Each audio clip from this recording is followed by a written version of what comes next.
আজ পৃথিবীতে যে হারে জেনা ব্যভিচার হচ্ছে তা দেখে আমাদের লজ্জা হয়। যারা ক্ষমতায় রয়েছে তাদের লজ্জা হয় কিনা আমি জানি না। যদি তাদের লজ্জা হতো হয়তোবা তারা অবশ্যই এই জেনা ব্যভিচারগুলো বন্ধ করার জন্য যা যা করা দরকার সেই কাজগুলো তারা করত।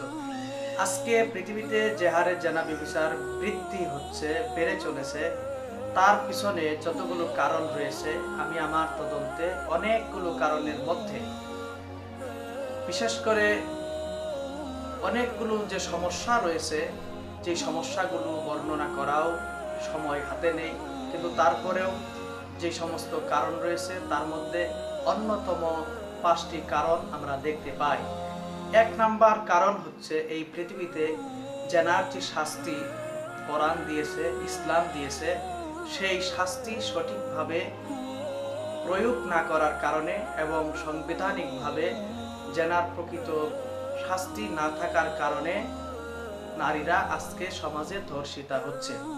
নাম্বার 2, নারীদের উপরে যে সমস্ত পুরুষদেরকে আল্লাহ তাআলা দায়িত্ব দিয়েছেন সেই দায়িত্বগুলো পুরুষগণ সঠিকভাবে পালন না করার কারণে আজকে নারীরা ধর্ষিতা হচ্ছে। নাম্বার 3, নারীরা তাদের সতীত্ব, তাদের মর্যাদা রক্ষার্থে ইসলামিক নিয়ম অনুযায়ী যেভাবে পর্দা মেনে তাদেরকে চলার কথা ছিল, উচিত ছিল, তারা সেভাবে পর্দা না মেনে বেপর্দা অবস্থায় রাস্তায় বের হওয়ার কারণে আজকে তারা ধর্ষিতা হচ্ছে, তাদের সম্মান নষ্ট হচ্ছে।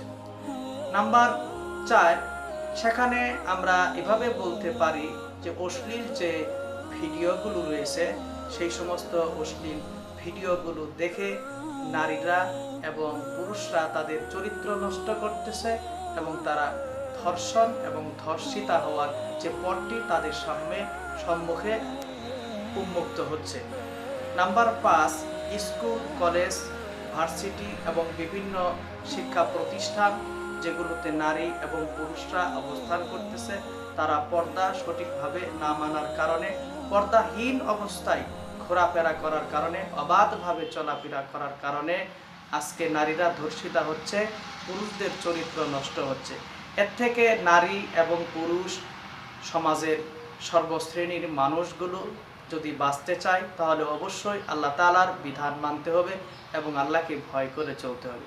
আর তা যদি তারা করতে না পারে, বেপর্দা অবস্থায় নারী পুরুষ যদি তারা চলতেই থাকে, তাহলে নবীজির হাদিস অনুযায়ী নারী এবং পুরুষ উভয় দায়ুসের কাতারে পড়বে। আর নবীজি বলেছেন, আর দায়ুসু লা ইয়াদখুলুল জান্নাহ, দায়ুস কখনো আল্লাহর জান্নাতে প্রবেশ করবে না। অতএব আল্লাহকে ভয় করে আল্লাহর বিধান মেনে আমরা যেন চলি। কারণ আজকে শিশুরা ধর্ষিতা হচ্ছে, গৃহবধূরা ধর্ষিতা হচ্ছে এবং কি বৃদ্ধা মহিলারা পর্যন্ত এই অশুভ অন্যায় আচরণ থেকে, কাজ থেকে তারা বিরত থাকতে পারতেছে না। অতএব আমরা সঠিকভাবে আল্লাহর প্রকৃত আইন মেনে, বিধান মেনে আমরা আমাদের জীবনকে সংশোধন করে আমরা পরপারের দিকে যাওয়ার জন্য চেষ্টা করব। আল্লাহ যেন সবাইকে তৌফিক দান করেন।